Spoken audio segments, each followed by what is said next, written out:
Chers amis de la Traversée, bonjour à vous tous. Hier, le Père Benoît nous a raconté la Pentecôte de Philippe Néri, très spectaculaire.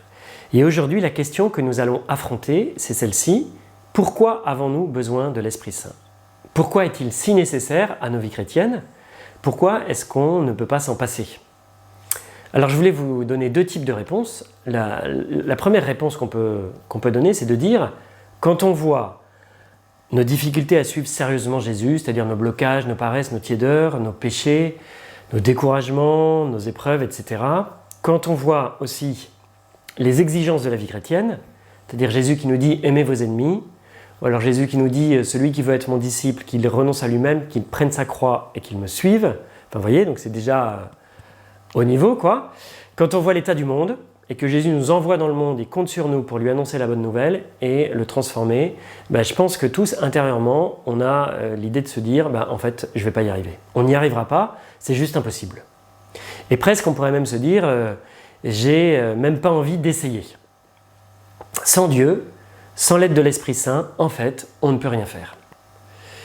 Et faire ce constat, c'est découvrir qu'on est des pauvres, et c'est en fait une bonne nouvelle. Parce que l'Esprit Saint est le Père des pauvres. Et c'est pour les pauvres qu'il a été envoyé. Donc, si tout va bien pour vous, si vous n'avez besoin de personne, si vous vous suffisez à vous-même, si on peut dire, en fait, il n'y a pas de place pour accueillir l'Esprit Saint dans votre cœur. Au contraire, si vous vous dites « j'y arrive pas, je suis découragé, je ne suis pas assez fort », bonne nouvelle, l'Esprit Saint est pour vous. Donc pourquoi avons-nous besoin de l'Esprit Saint? Première réponse, parce que nous sommes des pauvres. Et nous sommes tous des pauvres. Deuxième réponse, parce que c'est un commandement. Je voulais vous citer aujourd'hui la parole de Saint Paul dans la lettre aux Éphésiens, chapitre 5, verset 18, qui dit « Ne vous enivrez pas de vin, car il porte à l'inconduite, soyez remplis de l'Esprit Saint. » Être rempli de l'Esprit Saint n'est pas un luxe, une option, ou quelque chose qui serait réservé à une élite spirituelle. En fait, c'est un commandement. Saint Paul nous donne un commandement, soyez remplis de l'Esprit Saint. C'est un devoir élémentaire du chrétien, on pourrait dire. Et au contraire, ne pas être rempli de l'Esprit Saint, c'est non seulement anormal, mais on pourrait dire c'est un péché, puisque c'est ne pas répondre à cette demande de Saint Paul, qui est en fait une demande de Jésus. Voilà. Alors, attention, remarquez bien que Saint Paul ne nous dit pas « remplissez-vous de l'Esprit Saint », mais « soyez remplis ». Au passif. Qu'est-ce que ça signifie? Ça signifie que c'est à Dieu de le faire et pas à nous-mêmes. Donc notre responsabilité est de nous laisser remplir par Dieu. Cela se fait dans la foi, par la foi, puisque Jésus nous a enseigné que lorsque nous demandons l'Esprit Saint, nous savons qu'il exauce notre prière. Je voulais ajouter une chose. Être rempli de l'Esprit Saint va plus loin que de recevoir l'Esprit Saint. Le jour de notre baptême, de notre confirmation, nous avons reçu l'Esprit Saint. Lorsque nous communions à l'Eucharistie, lors de la messe, nous le recevons.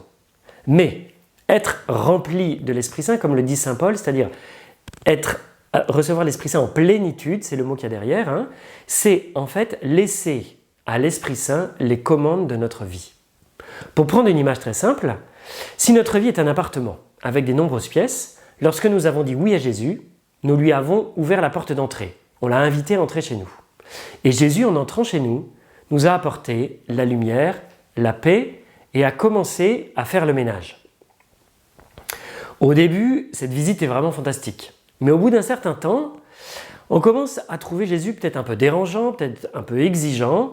Et puis, la poussière et le désordre deviennent de plus en plus visibles, vous voyez, en pleine lumière, quand Jésus apporte la lumière. Et donc, il naît en nous une certaine résistance. Et donc on ferme certaines pièces au Seigneur en lui disant « Jésus, ici c'est privé, ici c'est moi qui gère ». En fait, on ne gère rien du tout. Mais cet accommodement, qui est très pratique au début, cloisonne notre vie spirituelle. Et on se met petit à petit à expérimenter la frustration, la défaite face aux tentations, le dessèchement de notre vie intérieure. On perd nos forces, on n'expérimente plus la vie en abondance que Jésus veut nous donner. Quelle est la solution alors? Eh bien, Jésus ne nous demande pas que nous purifions nous-mêmes nos vies par nos propres efforts. Nous n'y arriverons pas. Ce qu'il désire, c'est que nous lui donnions l'autorisation d'entrer partout, d'aller partout, de tout visiter. et lui va mettre le doigt sur les points difficiles. En fait, il désire que nous lui disions « Entre Jésus, va où tu veux, fais ce que tu veux dans tous les lieux que je me réservais pour moi seul jusqu'à présent. » Donc il s'agit de lui donner un peu cette autorisation de faire tout ce qu'il veut dans notre vie, un peu comme un chèque en blanc, et de lui faire confiance. C'est ce que je voulais vous proposer aujourd'hui. Et si vous le désirez, nous pouvons prier ensemble maintenant en demandant à l'Esprit Saint de faire cela. Viens Esprit Saint, viens dans ma vie. Viens la visiter entièrement.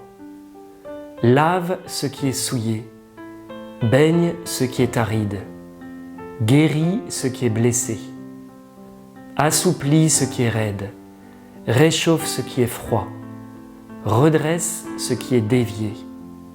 Je te donne l'autorisation de tout faire, de me transformer entièrement, de visiter toutes les pièces de ma vie.